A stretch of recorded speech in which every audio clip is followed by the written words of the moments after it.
Narito na nga ang ating latest update tungkol mismo kay Donnie Pangilinan at Bel Mariano. Dahil sa gitna pa talaga ng kanilang party at nasa sentro nga sila ng mga cast ng Can't Buy Me Love, kitang-kita nga talaga na binigay na ni Donnie Pangilinan ng regalo niya para kay Bel Mariano. Napaka-generous nga talaga ni Donnie Pangilinan pagdating kay Bel. At narito nga mismo ang mga kaganapan. Sabay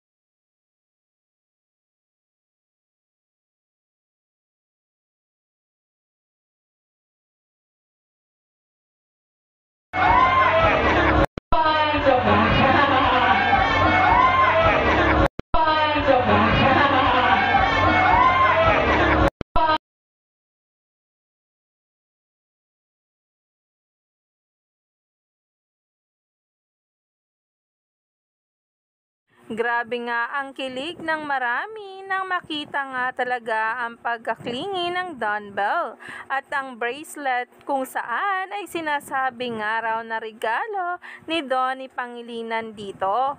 At sa harap pa nga mismo ng mga co-artists or cast na Can't Buy Me Love ibinigay. Grabe nga ang pagkahimlay ng maraming netizens ngayon. Kaya naman, stay tuned lang.